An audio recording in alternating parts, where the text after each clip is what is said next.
Hello, Live at Fivers. This is Peter McLaughlin with BlueSky Hypnosis. Today is Friday, so of course this is Friday Live at 5. Today we are going to be talking about spiritual warfare.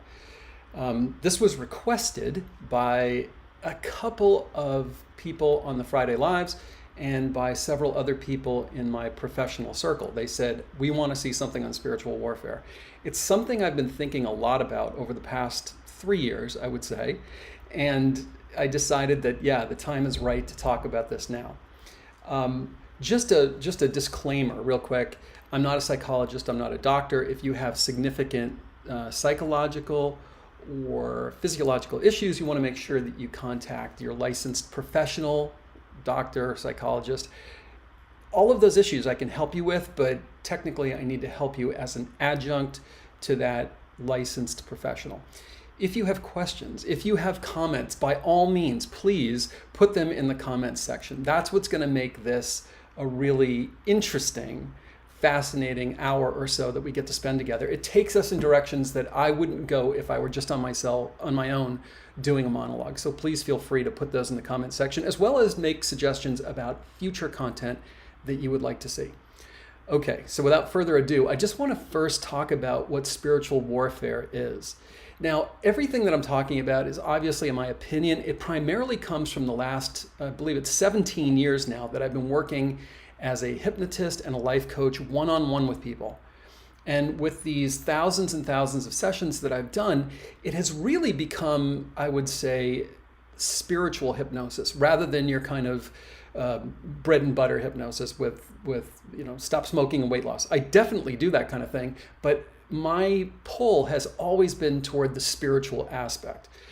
What is spiritual warfare? I don't know that there's one perfect explanation for this, but it is essentially this idea that there is a struggle, a titanic struggle between good and evil. That would be between the forces of light, represented by God, by angels, by ascended masters on the one hand, and then on the other hand by figures like could be called Satan or Lucifer. There's also this other character that I've come across in the past 5 years from a mystic, a German mystic named Rudolf Steiner. And that character's name is Ahriman, and we will probably be talking a little bit more about him later. In preparing for this live, I realized that there's way more here than we can cover in 1 hour.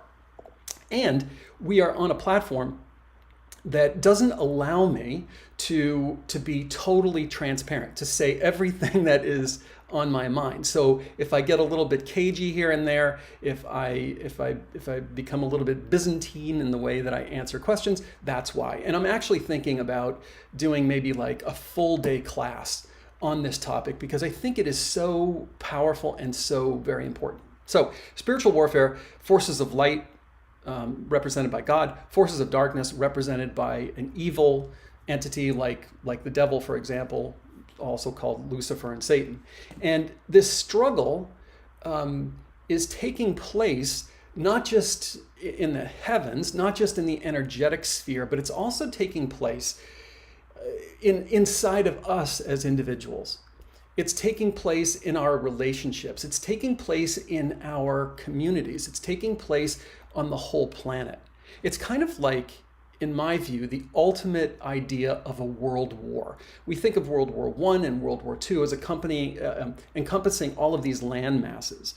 And certainly in World War II, to a greater extent than in World War I, it was taking place in the air, and that was relatively new. It was taking place, of course, on the ground. It was taking place at sea. It was taking place undersea. It was taking place in terms of things like propaganda in the mind. It was taking place with science and other forms of technology. And one of the things that I have noticed over the past 3 years is that one of the most effective weapons that can be wielded in any kind of war is the concept of divide and conquer. If you can split people off from each other based upon any kind of criteria whatsoever, then if you are the ruling power, if you will, if you're the enemy, whatever that is, then you will have weakened your enemy by pitting them against each other.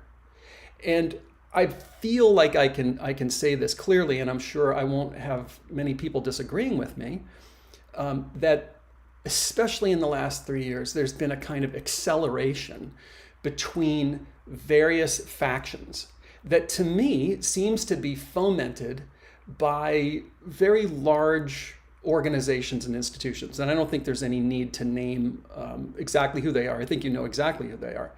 And I see this as a kind of, as part of the battle in this spiritual warfare. Now, if I could have fast forwarded, say 4 years ago, to myself right now, I would not believe what's coming out of my mouth, okay? There's something about the last 3 years, and if we do a private class on this, it'd be free to talk about everything. But there's something in the last 3 years about witnessing our world and what's been happening that has, for sure, caused me to see things that, in my opinion, are totally shocking. Things that I never thought that I would see, never thought that I would witness. And I would classify that as the darkness. Now, at the same time, because of that, I think, because of seeing that darkness as being as real as the nose on my face, it feels like it also deepened my belief, my faith in the light side, in the God side.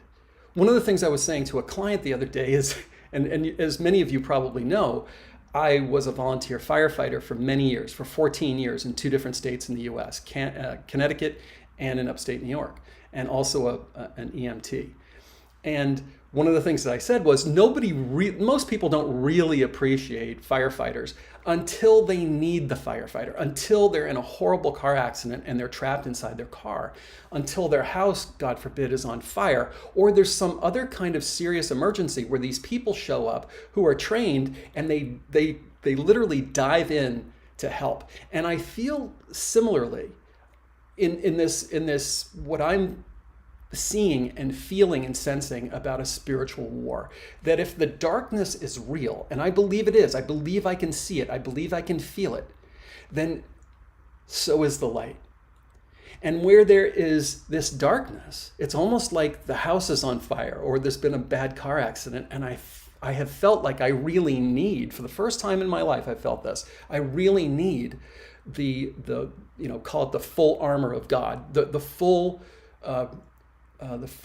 aspect, expression of faith in that sense.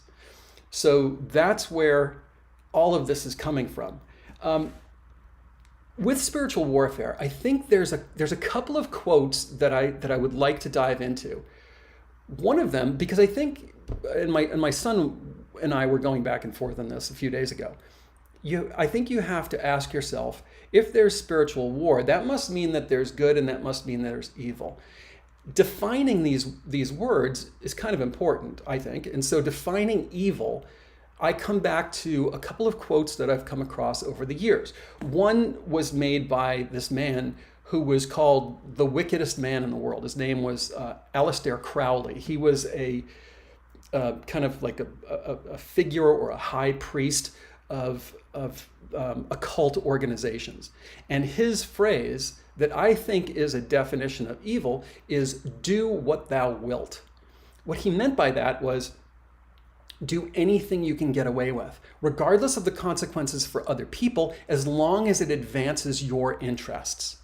That, to me, and people are going to disagree on this, so please understand this is just coming from my definition of this. Do what thou wilt, regardless of how it affects other people, as long as you can get away with it. So even if you had to mutilate someone else or kill them or steal their money or whatever, as long as you got ahead and you didn't get caught, that's what Aleister Crowley, according to my reading, meant by the phrase, do what thou wilt. Now there's another phrase that I have come across over the years, and that comes from this organization of powerful political and cultural figures who have been meeting, and only men, women are not allowed, at this place called Bohemian Grove. It's somewhere in the Pacific Northwest, I believe, of the United States. And at this camp for very powerful people that many of the people who have become presidents over the last, I don't know how long it's been, 50, 100 years, go to this thing along with people who are at the top of business and culture, all men. They have they have a ceremony where people dress in robes, and there's a giant statue of an owl that many think is the satanic god Moloch, Moloch, and they engage in a ceremony called the cremation of care. So all of us seem to be endowed, I would say, with an inner compass, an inner sense of right and wrong, an inner sense of morality, an inner sense of ethics. And it's not easy to get a person. You often can't do it instantly. You have to bring someone along over time to violate these kind of hardwired true north, if you will, of what is right and what is wrong. They engage in something called the cremation of care. And its purpose, it seems, is to override this inbuilt, comes from the factory, sense of what's right and what's wrong, so that they can do what thou wilt. Now, those two quotes, I think, exemplify, at least for me, what evil is. Evil would be taking an action, for example, that is going to seriously harm someone else, but doing it anyway for your own gain. There's another quote too, and this one is from the Bible. And again, I can't believe these words are coming out of my mouth, because I think I was raised with this idea that you shouldn't talk about religion. You shouldn't talk about faith. And yet it has come to the point for me with what I see going on in the world where I'm purposely overcoming my reticence to do this. Anyway, I'm going to quote from the Bible. Please take this for what you will. And let's see. And the quote is, good right here. This is from Ephesians, and it's, "For we wrestle not against flesh and blood, but against principalities, against powers, against the rulers of the darkness of this world, against spiritual wickedness in high places." And I feel like for me, this whole topic has dovetailed perfectly with the last 17 years of my life, with this incredibly deep dive into what has become not just my profession, but what I believe is my calling, of engaging with people at the deepest levels of their being, at the level of the subconscious, at the level of the superconscious, at the level of their spirit even. And I think we have been led down a primrose path to believe that these notions of good and evil, these notions of God and even the devil are just kind of quaint. They're historic. They're old myths that our forefathers and foremothers believed. But we've moved beyond that. We've moved into this realm of science. And this is one of the ways in which I believe that we are being hoodwinked into engaging in activities and allowing things to proceed along a path that is extremely dark, because we've been essentially propagandized into believing that it's not true. So there's a movie that was made, I think in the 1990s, called The Usual Suspects. And one of the quotes from that movie is, one of the characters says, "The greatest trick the devil ever played was convincing people that he doesn't exist." And I want to talk about this a little bit more later when we get into the whole concept of the revelation of the method. But before I do that, I want to see who's here and if anyone has any questions so far, because again, this is my favorite part of doing these lives. All right, Dara Sullivan, you're here. Good to see you, my Irish friend. 30-Day Jeff, glad to see you too. No problem. I've been missing in action too. Julianne, hello to you. Estelle, good to see you. English Rose, hello, English Rose. Sylvia, Nancy, here, Jay Divinity, love your body of work. Thank you for providing insight. Absolutely, Jay Divinity, thank you for being here. Dead Famous is here. Just looking down if there are any questions. Miriam is here. Hello, Miriam. Good to see you. Good to see you. It was great to meet you in person too. Martine Massey, hello, Martine. And English Rose says, thank you for explaining all this much needed information. Appreciate that. Oh, wow. Lisa Hester. Hello, Lisa. Lisa Braun.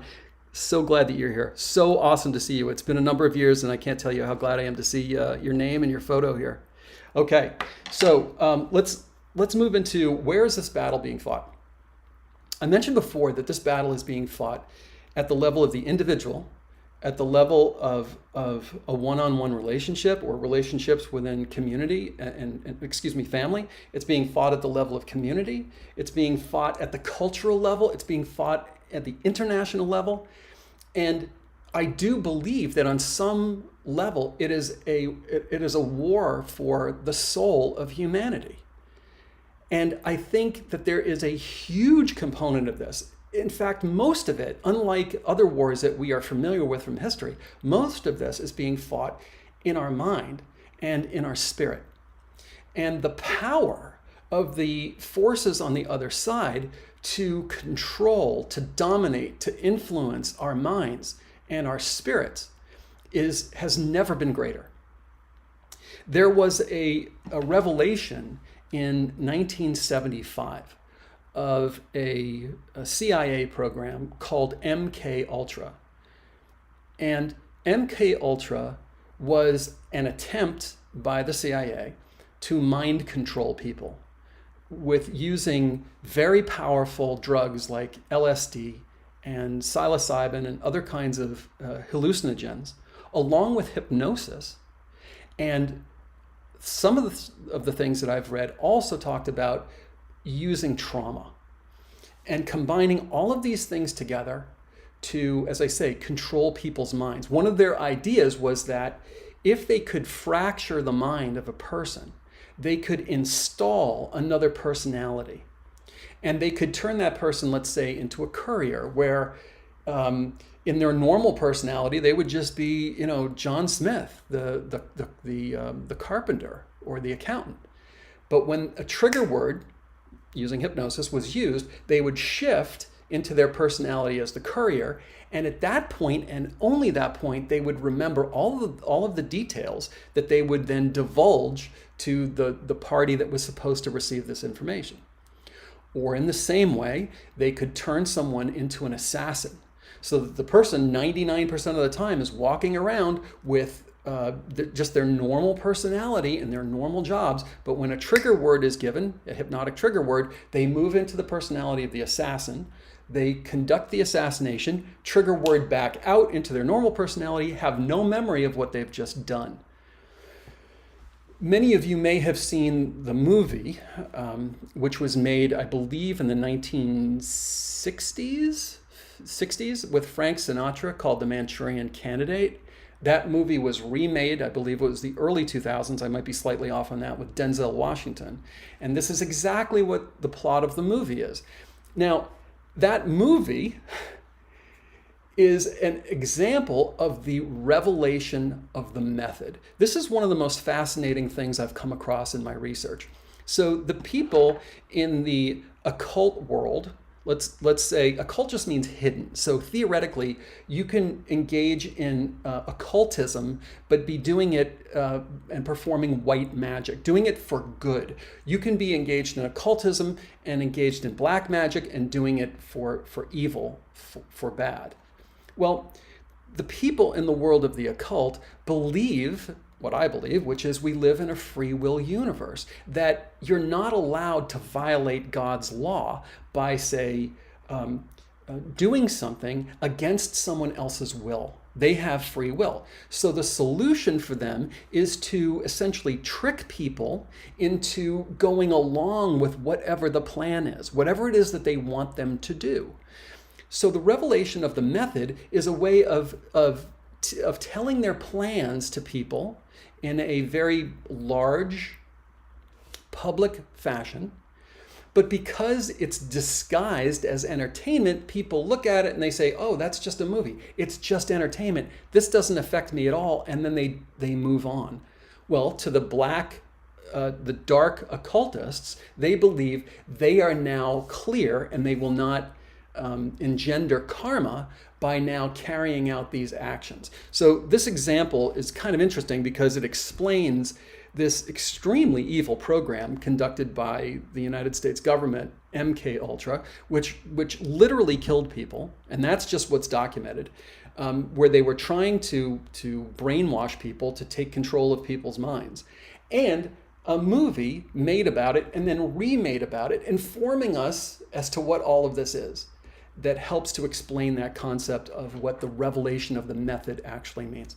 All right, let's see if there's any questions here. Small Steps, good to see you from the Philippines. Outstanding.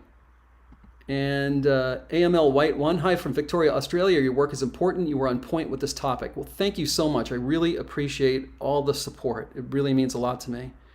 Here's Gigi. Gigi says, miss your live chats. Your channel meditation helped me lose 30 pounds. Well, outstanding, Gigi. Congratulations to you. That is fabulous.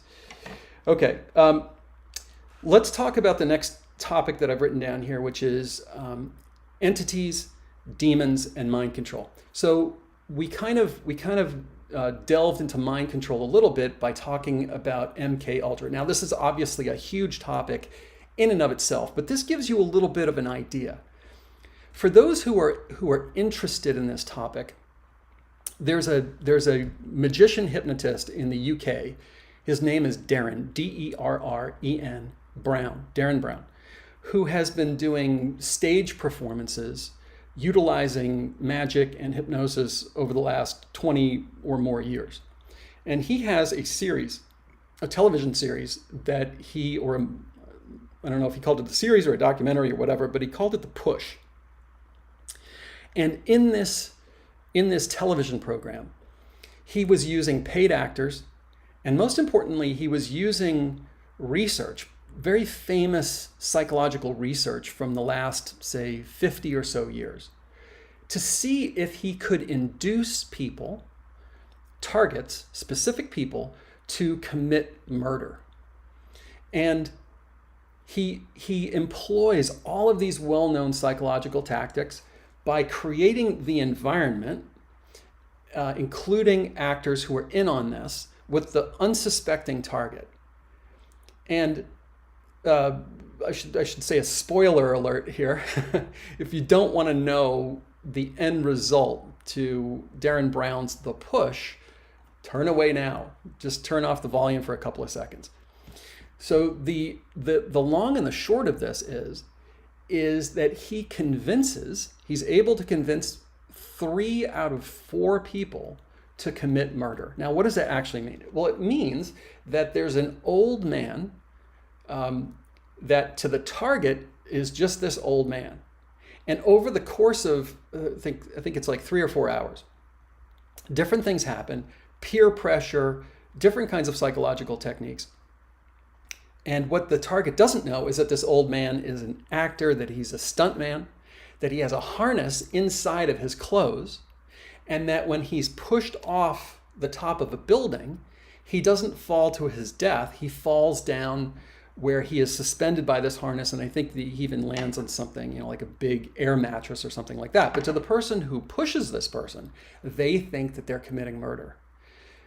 He's done other things. Darren Brown has done other things like this over the years, where he's using techniques, he's not using drugs, but he's using these other mind control tactics that have been developed, say, since World War II, to get people to do things like this. Now, it's really kind of shocking, but it does show us how powerful these tools and techniques and technologies are for controlling us. And if you go back to that concept that the battlefield is in the mind, it starts to, at least for me, it starts to make a lot of sense. Entities. Entities are these beings that I've talked about before on these Friday Lives. I have programs on my channel to help people remove entities. What is an entity? Well, there are 2 components to a human. There is the physical part of us. We all are familiar with that, with our body. But then there's also an energetic part of us. Some people might talk about an etheric body, an energetic body that surrounds the physical body. Other people will talk about a soul or a spirit, but there seems to be another part of us, call it the eternal part of us, that survives our physical death. And when our body physically dies, this energetic part of us is supposed to split off from the body, because the body no longer functions, and go into the light. Now, you could conceive of the light as heaven, or you could conceive of it as the interlife, or Valhalla, or Eden. There's a million names for it, but you get the idea. Now, because we live in a free will universe, and this to me is key for this whole concept, this whole discussion of spiritual warfare, because we live in a free will universe, that energetic component of a person does not have to go into the light. They can stay on this plane. If they do, they become what I would say is a ghost or a spiritual entity. That spiritual entity can attach itself to a person who's still in a body. And if this happens, they can bring their anger with them. They can bring their compulsions with them. They can bring their clinical depression with them. They can bring their fear and their self-loathing. All of these things they can bring with them. And thus kind of attach themselves energetically and parasitically to a person who still has a body. And in a way, this is almost like a sort of possession, if you will. And I include this because it's happening at the level of spirit. And there are certain things that create vulnerability within a person who's still in a body that can lead to this kind of an attachment. And I'm saying that that vulnerability, once it's created, can lead to the attachment not only of a kind of run-of-the-mill entity, somebody who died, was confused, was angry, was so covetous of something that they left behind on the earth that they didn't want to leave, or they felt guilty or horrible, like they were going to go to hell, so they didn't leave. It could be an attachment in that way, or it could be something more sinister. It could be something like a demonic attachment. What is a demon? A demon is a fallen angel. An angel that has turned himself or herself away from God and is now serving the forces of darkness. What creates this vulnerability is another piece of the research that I've done on this that has got me so very interested. So I would say that the way this all works, and let me just put on my glasses here so I can see what I'm clicking. So the word seduction came into my mind. We live in a free will universe. The forces of darkness, from what I can tell, are fine trying to compel you to do something. They're fine seducing you. They're fine tricking you. So if you imagine, let's take this scenario where this man is all hot and bothered and he's totally turned on by this woman and all he can think of is having sex with her. That's it. And it's so overpowering that he's willing to tell her he loves her, even if he doesn't. He's willing to tell her that he's single, even if he isn't. He's willing to tell her that he will marry her, even if he has no intention of doing so. He's willing to tell her that he's a millionaire, even if he isn't. That there's this element of seduction. And seduction, like if you listen to pickup artists talking about this, they talk about the psychological games that they will play with their targets in order to break down their defenses and be able to have sex with them. And I believe that is actually what's happening in this spiritual war. That there are certain kinds of activities, there's certain kinds of behaviors, there's certain kinds of media, there's certain kinds of drugs that become conduits, become gateways to the next thing, to the next thing, to the next thing. Almost like a seduction. Like the pickup artist wouldn't just go to, right, take off your clothes, let's get in bed. No, it starts much earlier and much more subtly than that. That's where it's leading, but they know they can't just go, okay, take off your clothes, because it doesn't work that way. They have to break down the defenses. So what do I mean by this?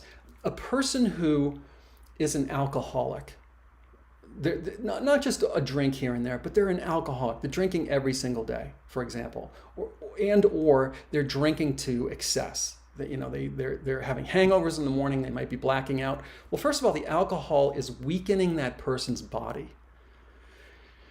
Secondly, the addiction itself is creating a kind of mental weakness. They can't resist this thing. They keep saying yes to something even though they know it's bad for them and it makes them feel horrible.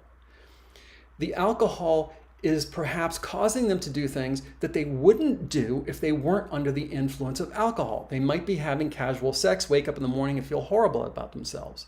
They might tell lies when they're under the influence of alcohol. They might steal something. They might crash their car into someone else and then take off. Who knows? But we all, I think, get the idea that a person under the influence of alcohol, just also called spirits, isn't quite themselves.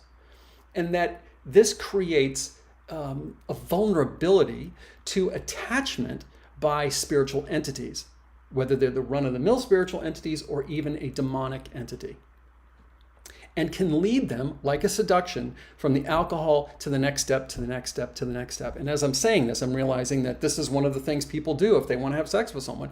They get them drinking. They may put something in their drink, you know, like a I forget what they call those things, but some kind of drug in there to break down the defenses even further. Well, I think it extends beyond drugs, beyond alcohol, into other things like the media. Before I came on here, I just said, okay, what, you know, I knew that there were programs about things like cannibalism created as entertainment on Netflix. What is the effect on a person when they watch these kinds of films, when they watch these kinds of movies? I would say it creates an opening. It doesn't mean that they're going to suddenly get a horrible demonic entity attached to them, but it begins to lower their frequency. It lowers their vibration. You know, back to quotes from the Bible. There's something here that I grabbed. Here it is. This is a truncated version of something, which is put on the whole armor of God.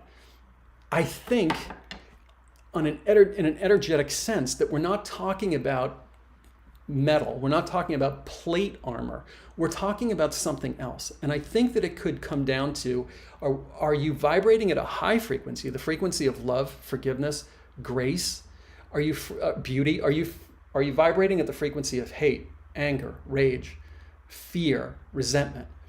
Because I think what happens with these different gateways is that it lowers your energetic frequency.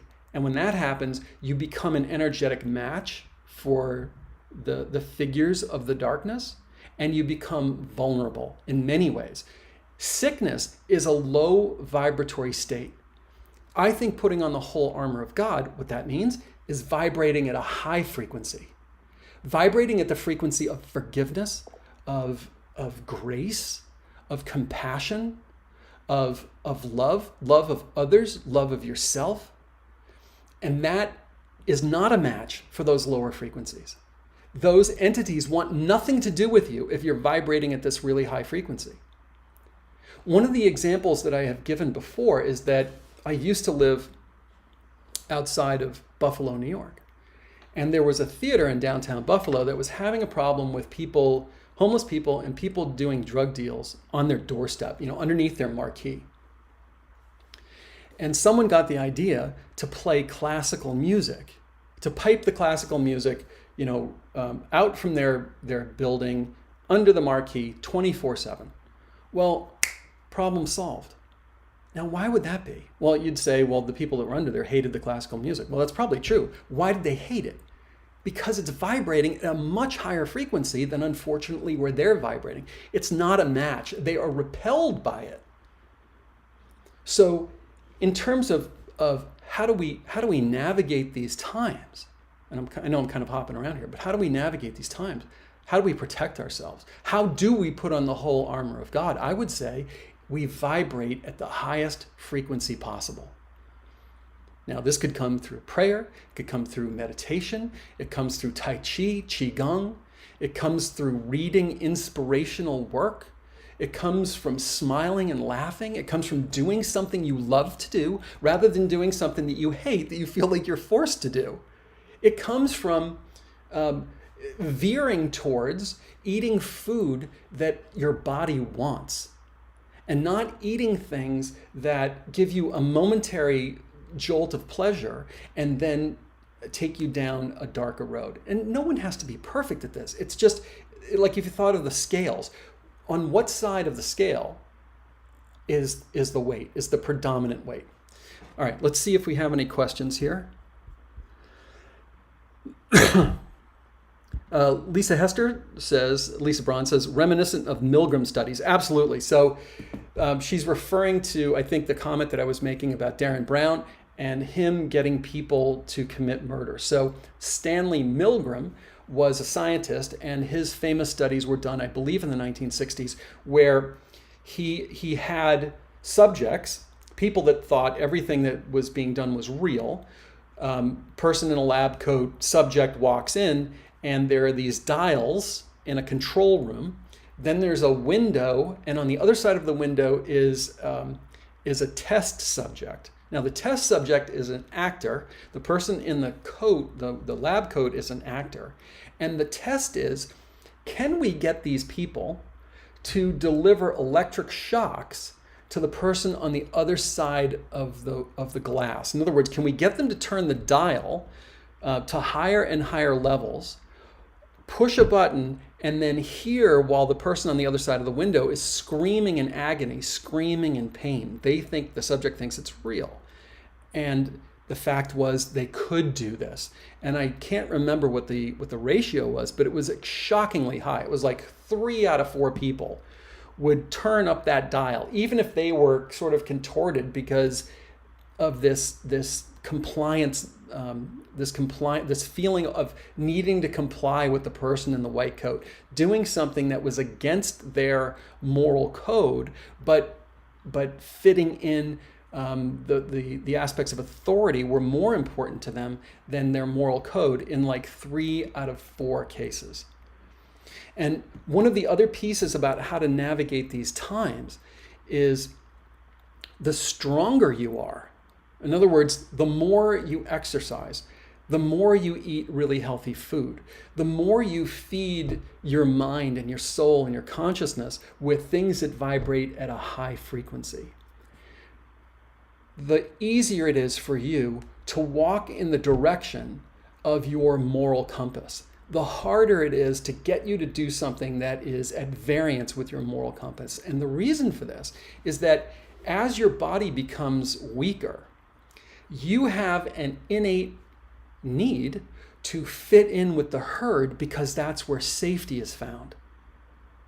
So anything that weakens you, poison that you take in through your mouth or through your skin or through your eyes, for example, will make it harder for you to follow your moral compass. And does this not help us understand that if there really is this larger conflict that's going on, this spiritual warfare, that anything the dark forces could do to chip away at an individual, to chip away at a relationship, to chip away at a community, to chip away at a culture, to chip away at a nation, especially over time, would lead to weaker and weaker and weaker people who were more and more malleable, who would be more and more likely, in the Darren Brown special, to push someone off of that ledge.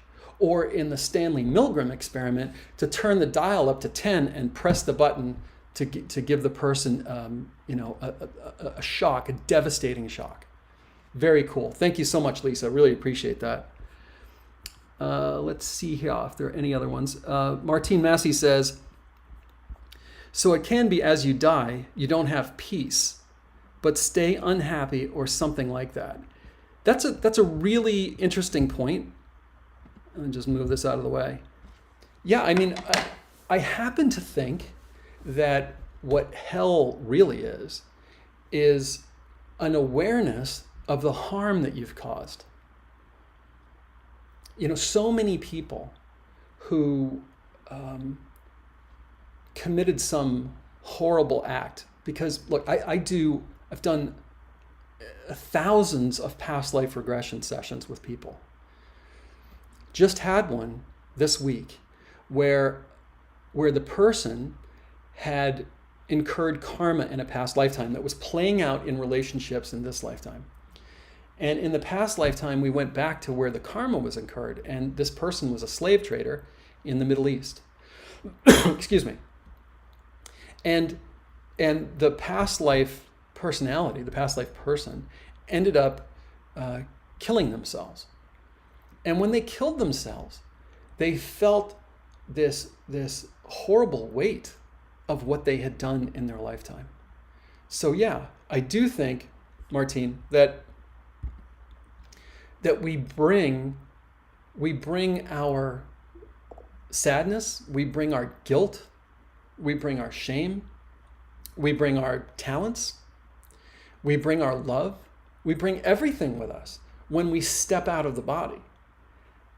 I think, if anything, when we step out of the body, we have a much greater perspective, a larger perspective, than we do, largely speaking, when we're in the body. And one of the aspects of the work that I do is helping people through hypnosis and a hypnotic trance and meeting with spirit guides and so on to expand their awareness. Because sometimes we can't solve a problem from a very limited perspective. We need to expand that perspective. And I believe that this is how various types of hallucinogenics in a clinical setting are being used to help people with things like depression and grief and addiction. Because I think in that state, and I think there is a difference between doing it at a party and doing it in a controlled setting where it's more like a ceremony, that these people, some of them are able to release their addictions, they're able to resolve their grief and to resolve their depression. And I think that's happening because of this expanded awareness, this expanded consciousness. So yeah, I would tend to agree with what you say, Martine. Thank you for your comment. And she goes on to say, but these people could stay and become an entity. That's certainly one possibility. You know, if a person believes that they're going to hell, if they go into the light, that, you know, St. Peter's gonna greet them at the gates and say, you can't come into heaven, you have to go to hell, they might not go into the light because they might not feel like they're worthy, or they might think that they're going to be punished. I don't think either of those things is true, but that's what the person believes, and that's how they will behave. It could be because they feel an intense connection with a person still on the earth or with a house. And I think when it's a house, that's where you get things like ghosts and haunted houses. It could be, there could be other reasons too, but it's going to be a reason that's vibrating at a very low frequency. And they're going to be a match for people who are still in bodies who are also vibrating at low frequencies. So again, if there's a spiritual war going on, anything that drags a person's frequency down makes them weaker, makes them vulnerable to attachment, and also to then taking the next step, just like the seduction, right? You know, the first step of the seduction is not take all your clothes off and get in bed. The first step of the seduction is something way more subtle that leads to the next step, that leads to a second drink, for example, that leads to what pickup artists call physical contact and escalation, that leads to saying negative things about the person so that they then crave the positive reinforcement. Does this all make sense? Thanks, Martine. Sylvia Laurie says, it makes total sense. Thank you, Sylvia. Appreciate your comment. Patty Ross. I release entities and unfortunately had an evil one attack me because I was sick and had very low frequency. Well, hopefully you were able to also release that more intense entity. Hopefully you were able to turn that around. One of the things that I have found interesting recently is watching Catholic exorcists speaking about the behavior of and they generally deal with demons. I don't think they're generally dealing with a run-of-the-mill entity, you know, like I would commonly come across.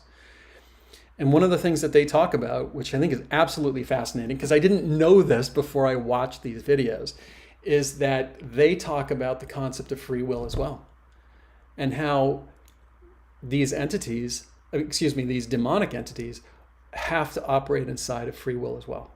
And in my experience, same thing.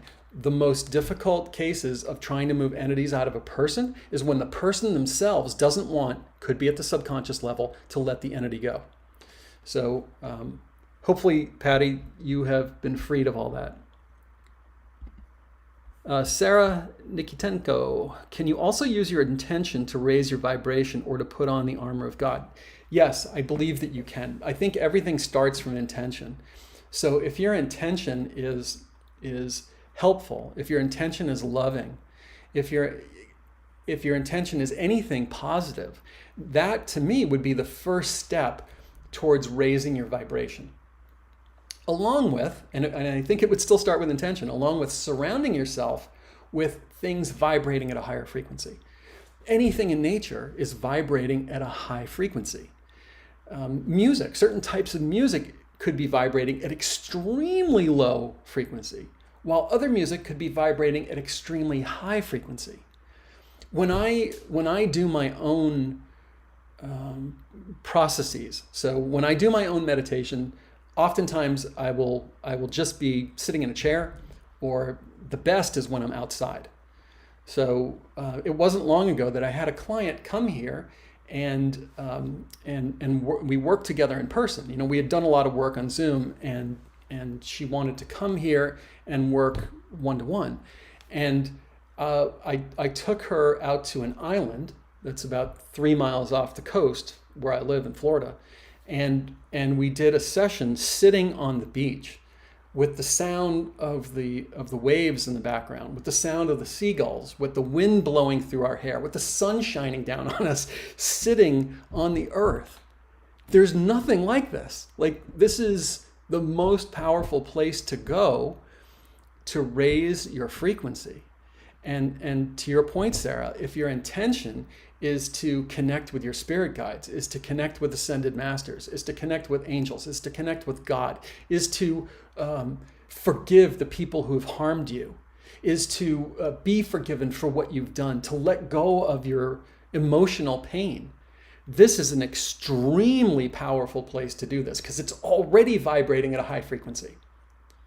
And the nature of humans is to harmonize with the dominant frequency in our immediate environment.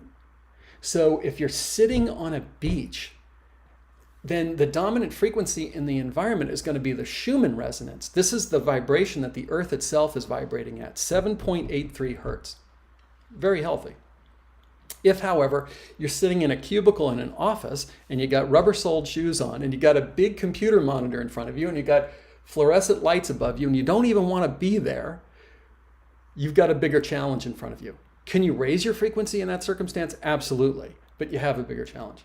Now, there is, and I forget what the name of the channel is, but there is a, if you type in something like, you know the chakras, you've got 7 chakras running up and down your body, these energy centers. And if you type in a chakra, say like the solar plexus or the root chakra or the sacral chakra, and you type in, say, for example, root chakra frequency, you'll get these really wonderful videos that I love to use when I'm doing deeper work. And I will put that on my computer.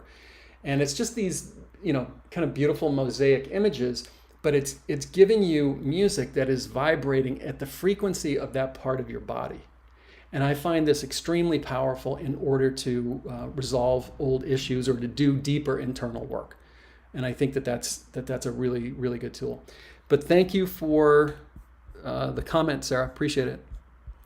Here's Julianne. Julianne says, Peter, that sounds like the Stanford prison experiment with the test you just talked about. Yes. Yeah, so the Milgram experiment was the one that Lisa Braun was talking about. And that's the one where they were delivering shocks. The Stanford prison experiment that you're talking about was another very famous experiment where they took students, divided them in half of the class to the left, half of the class to the right, and the students on the left get prison guard uniforms, and they're put into the role of prison guards. Excuse me one second. Students on the right are put into the role of inmates, prisoners. And what the professor that was running this, his name was Philip Zimbardo, was that very quickly these students put into the role of prison guard at random many of them turned into sadistic brutalizers. And he I think came to the conclusion that, like Milgram, this darkness is already within us. So is the light. And like that old Native American proverb where the grandfather is answering his grandson's question about these two wolves that are fighting, the dark wolf and the white wolf. And the grandson says, which one wins, grandfather? Which one of these wolves wins this spiritual battle? And the grandfather says, the one you feed.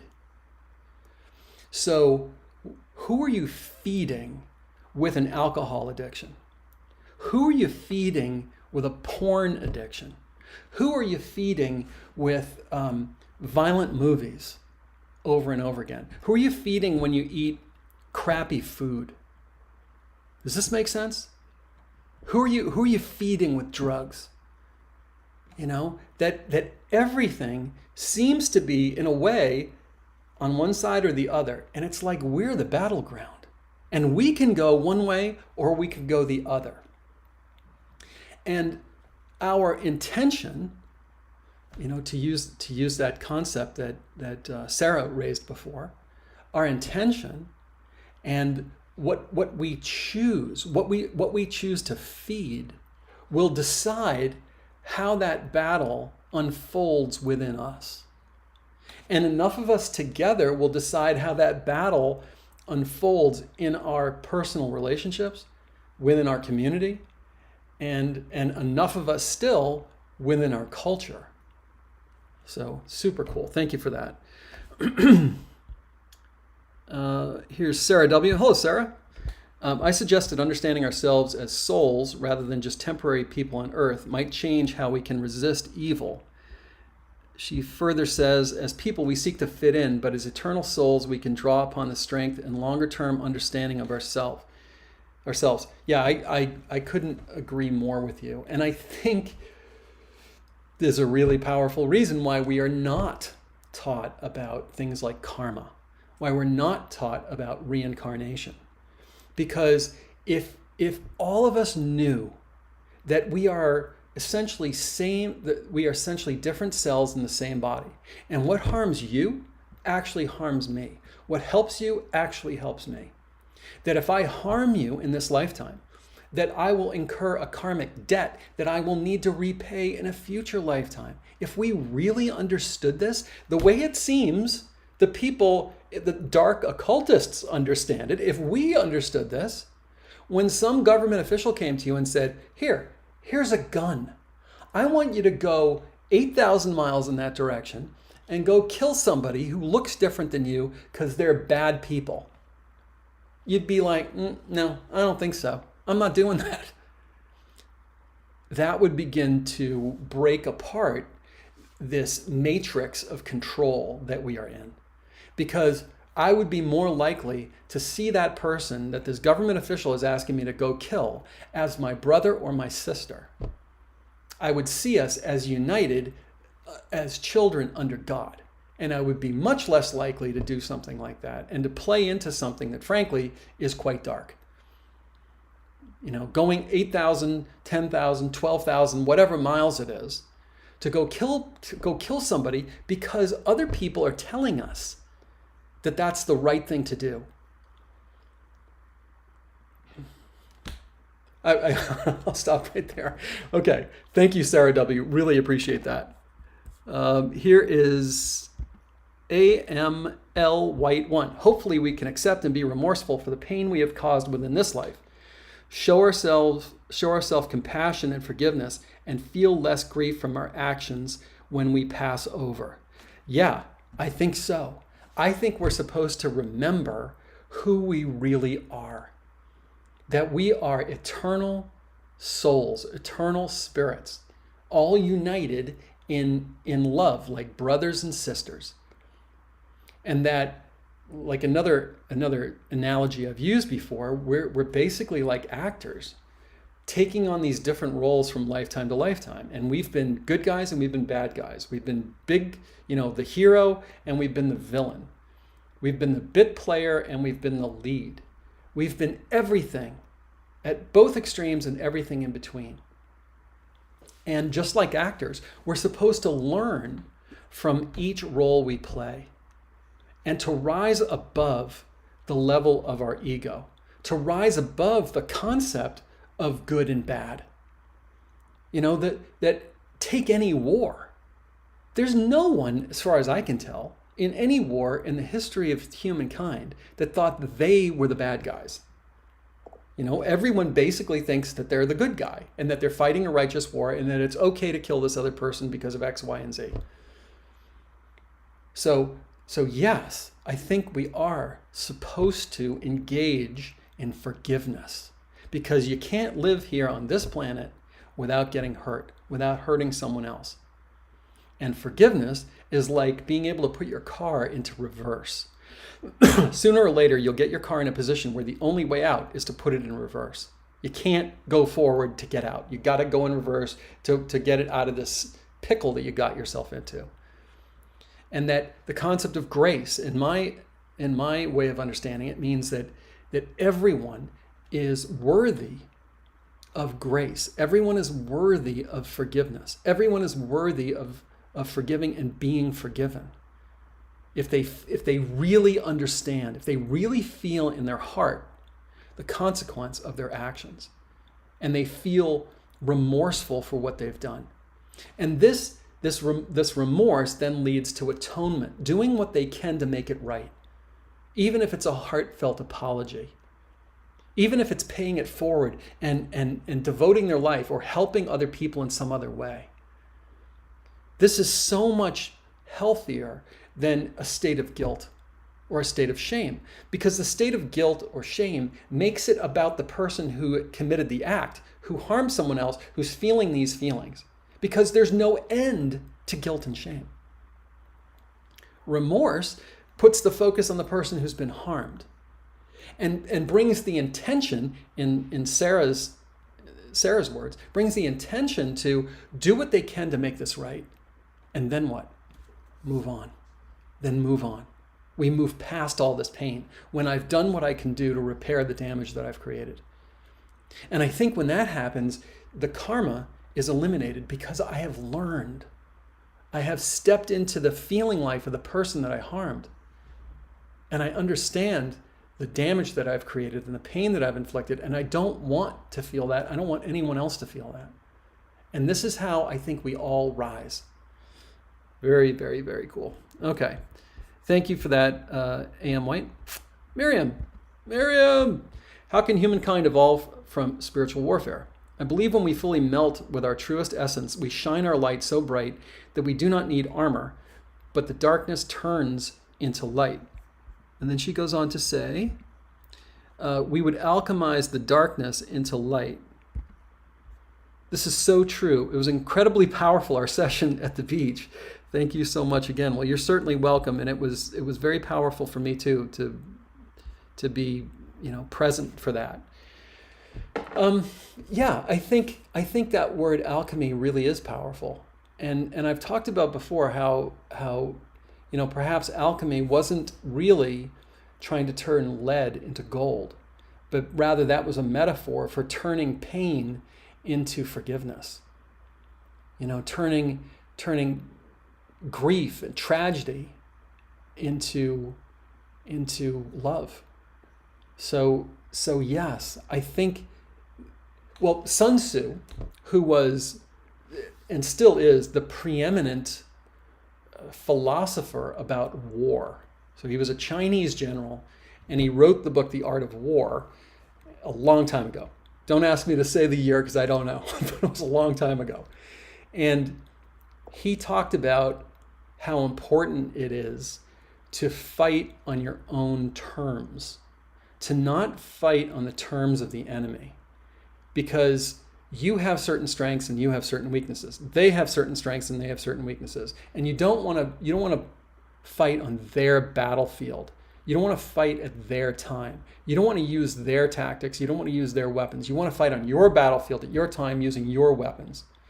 And so, in a way, I hear what you're saying, and if we stuck with this concept of spiritual warfare, what this would mean is instead of fighting with lies, instead of fighting with that that concept of seduction, of leading somebody from a healthy place into a very, very, very dark place through surreptitious means, through trickery.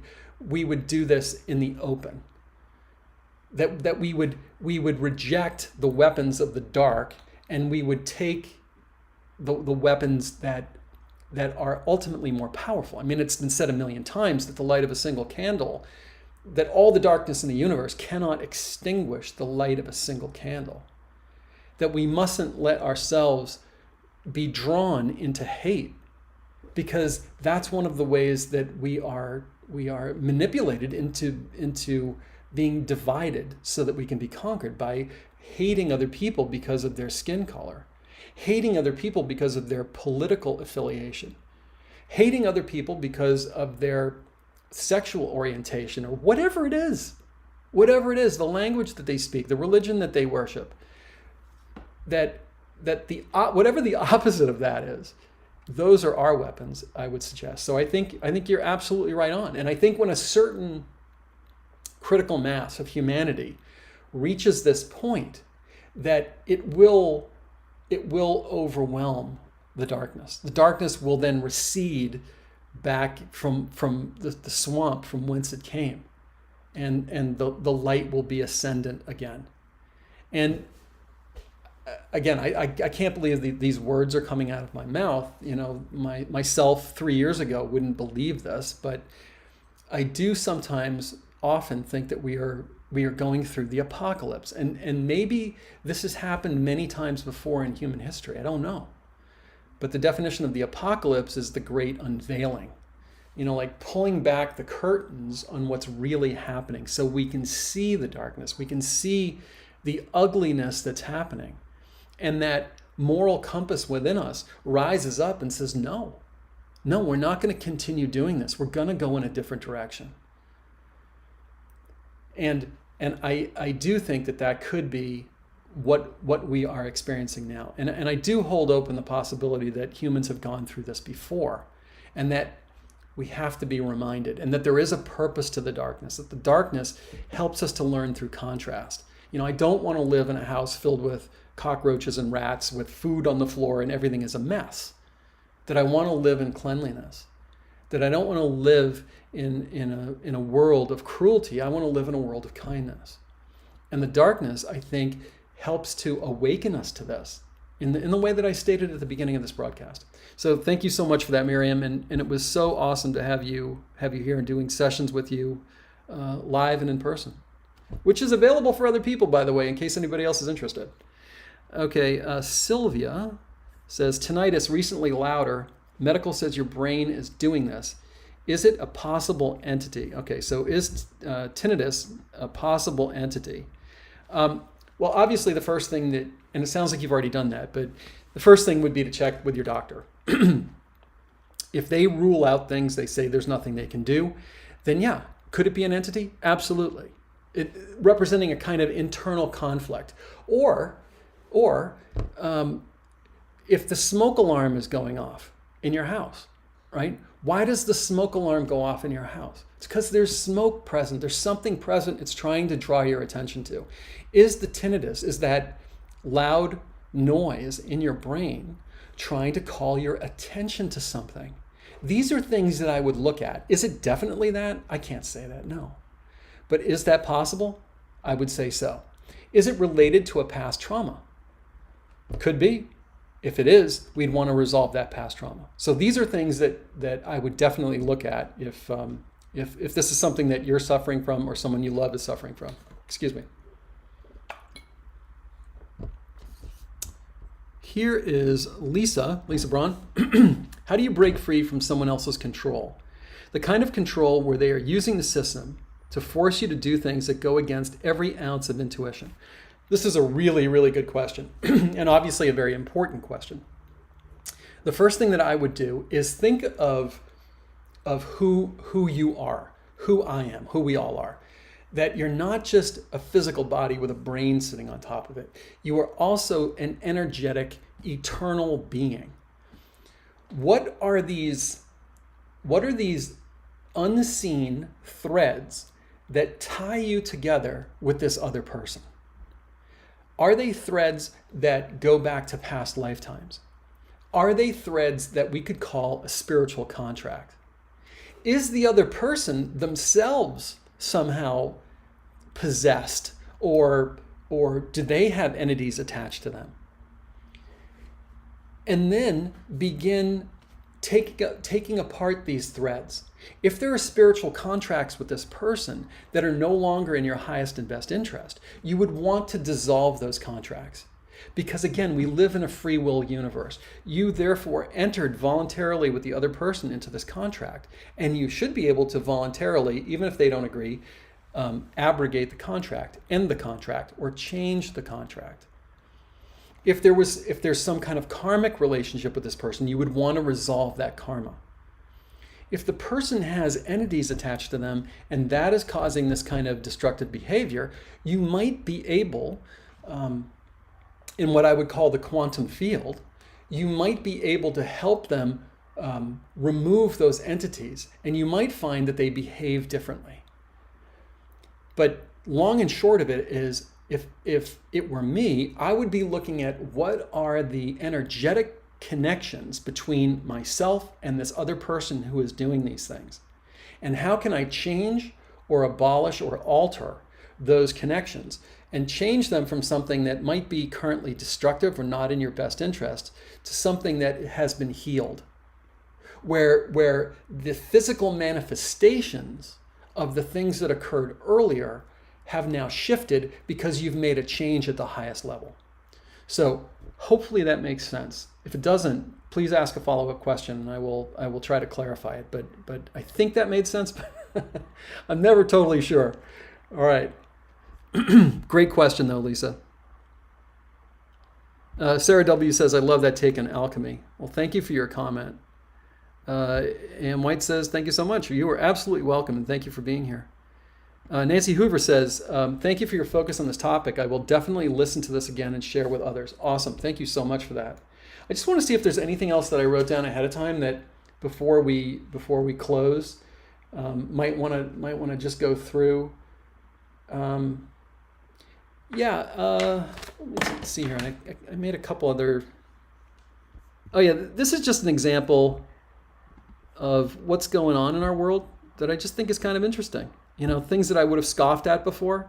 You know, after school Satan Club meets at Pennsylvania school after judge's ruling. And this was, you know, obviously quite recently. And then we did the seduction one, the armor, and for we struggle not against. I'll put the armor one back up because I kind of like that one. So I had mentioned at the outset Rudolf Steiner, a German mystic. He created the Waldorf schools. Our children went to Waldorf schools. Very interesting take on education. And he was a mystic. He talked about Satan and Lucifer, but he also talked about this other character named Ahriman. And what he said about Ahriman was the god of technology. That Ahriman was the god of materialism and science. And I would say that we are at peak materialism. We are at peak scientism. And that anything taken too far becomes a perversion. Anything taken too far becomes a kind of corruption, if you will. So where you might have, you know, one drink of wine with dinner at your friend's party, and that's great, no issues. If you now have 6 glasses of wine and you do this every night, you've taken it too far. It's become a corruption, starting to attack your body. And I look out over the world and I see what appears to be science, or people purporting to represent science and materialism, and this being taken pretty far, which in Rudolf Steiner's terms would be called Ahrimanic. And what do I mean by this? Well, there are people in the world that are talking about transhumanism. They're talking about merging human and machine together. Now, if this happens, do we lose our humanity? Do we lose an essence of who we are? And there it seems to be a divergence of opinion or an argument as to what a human is. There are people on a particular side that seem to say that human beings are basically just biological machines. And then there's the other side that I would put myself on that says human beings are made in the image of God. Human beings have an exalted nature. Human beings are eternal spirits or souls that are temporarily housed in a body. And so if you keep taking technology too far, people are talking about AI and so on, what actually happens to humanity? Which I think is a really interesting thing. And I just wanted to touch on that because I had mentioned Ahriman before and I had written it down here and I wanted to cover it. All right, let's see if there's any other questions. If not, let's see, Lisa is saying, I will need to listen again, but I think you did answer the question. Thank you. Well, you're absolutely welcome, and it's great to see you again. Sarah W. says, this reminds me of the Robinson Jeffers poem, Science. I will have to look that up. That sounds really interesting. And Aisling, hello Aisling. We are already merged with machines, or at least the worst of humanity is already enmeshed with technology. That's an interesting point of view, and I think I can understand. I think I can understand what you were talking about. And it obviously can go further. There are people that are having parties in Sweden, I believe, when they get a microchip implanted in their hand.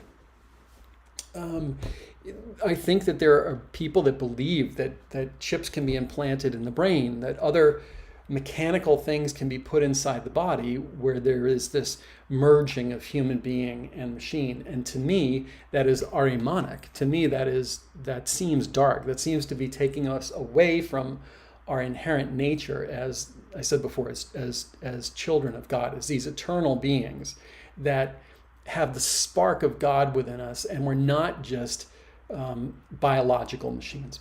Let's see, Aisling, Sarah W. says the poem Science was written in 1925. I gotta look into that one. Aisling says, sorry, I just popped in as you were closing. Sounds like a good discussion. Well, this will be recorded. You can go back and watch it if you so desire. And thanks for being here. Oh, and it says Ashling. Okay, sorry about that, Ashling. And then Lisa says, and we'll close it with Lisa, I guess the follow-up question is, how do you determine the status of the soul contract? If they have entities, our karmic relationship, etc., is this working with the pendulum? Yeah, absolutely. The pendulum is a really good way to start it. So if you think of concentric circles, larger, smaller, smallest, nested, the smaller ones nested inside the larger ones, the outer ring would be the pendulum. Start there. From there, you can move to working with your spirit guides, going into a trance state, work with your spirit guides, and you can invite, if it's appropriate, it isn't always, but if it's appropriate, you can invite the other person in to dissolve the contract, to resolve any differences that you may have, including karma from another lifetime. You can use past life regression to go back. Let's say that maybe you harmed this other person in a past lifetime. You can go back to a past lifetime and see how you harmed them, so you know how to apologize. You know how to ask for forgiveness, what you're apologizing for. It could be that the other person harmed you in the same way in a past lifetime, and you have this pattern from lifetime to lifetime. If that's the case, you want them to know that and say, look, we don't want to go through this anymore. This is too painful, not just for me, but it's painful for you too. What do you say we end this? Or you just make a statement saying, I'm stepping out of this. Ask your guide, what did I need to learn from all of this? Have I learned the lesson? Am I ready to step out of this contract? So yeah, use the pendulum as the first layer. Your spirit guide is the next layer. And then follow it where you need to follow it, into a past lifetime, into the lives between lives, and know that it will always end in a kind of forgiveness. And the kind of forgiveness where you're exercising your free will, where you can voluntarily enter into a contract, you can voluntarily exit that contract. I believe that's a spiritual law. I'm not saying I know all the answers, but that's my understanding. So thank you so much for asking these questions. It's great to see you. It's great to see all of you here. Thank you so much for everybody who asked questions and for the people who've attended. And we'll be doing another Friday Live. I'm thinking about doing one like every other week, so I can put a little bit more time into the research and into bringing this content to you. And again, if you have content that you would like to see, just shoot me an email at peter@blueskyhypnosis.com. And feel free to sign up for my email list, because that's where I advertise all this stuff. And if you think that it would be a good idea to do a like a private, larger class on this, like a whole day class or a half day class on spiritual warfare, let me know, because I would definitely be open to it. There's a lot more that we could talk about. Thank you so much. Have a great weekend. Bye.